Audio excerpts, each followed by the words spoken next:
marcher avec des gens qui marchent avec Dieu. Tout ce qui rentre dans ton cœur, quand ça ne correspond pas à ce que Dieu veut que tu reçoives, cela peut t'emmener à l'écart du sentier que Dieu a tracé pour toi. L'une des astuces que je vais vous donner qui vous permettent de marcher avec Dieu, c'est de marcher avec des personnes qui marchent avec Dieu.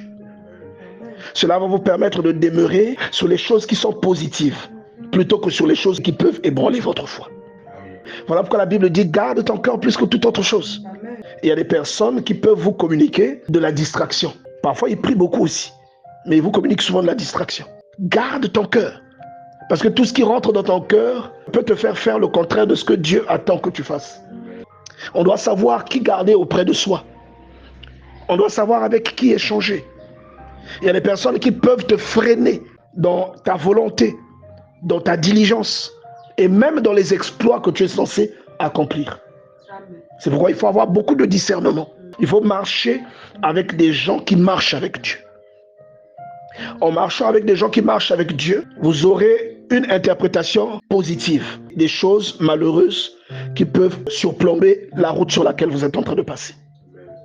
Une chose que vous n'arrivez pas à atteindre, si vous êtes mal accompagné, ça pourrait être le point de départ de votre chute.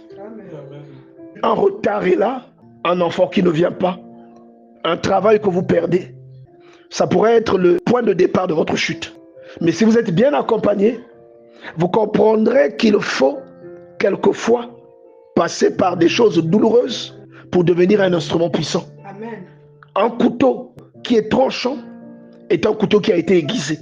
Mais je vous dis que quand on aiguise le couteau, si vous êtes le couteau, ça ne vous plaira pas. Quelqu'un comprend ce que je dis? Amen. Ça ne vous plaira pas. Donc il faut qu'il y ait quelqu'un qui marche avec Dieu, avec qui vous marchez, pour que cette personne vous explique ça, afin que vous ne tombiez pas dans le découragement, mais que vous continuiez de regarder dans la direction dans laquelle Dieu vous a lancé, comme une flèche. Ce n'est pas parce que vous n'avez pas encore atteint le but. Dieu avait promis à Abraham qu'il sera des milliers, qu'il se multipliera. Regardez, quand Sarah est décédée, Abraham avait 2 enfants. Mais Dieu te dit, compte les étoiles si tu le peux. Telle sera ta postérité. Toi maintenant, quand ta femme meurt, ta carrière s'arrête à 2 enfants. Tu vas penser quoi? Qu'il y a un truc que Dieu t'a dit que tu n'as pas compris. Et tu vas chercher à compenser. Est-ce que vous voyez ça? Amen. Donc c'est ça, en fait c'est de ça qu'il s'agit. Il faut vraiment demeurer connecté avec le Seigneur. Il faut être accompagné par des personnes qui marchent avec Dieu. Pour quelquefois comprendre les choses de Dieu. Pour quelquefois demeurer dans les voies que Dieu a prévues pour nous, dans les couloirs que Dieu a prévus pour nous. Vous voyez? Amen.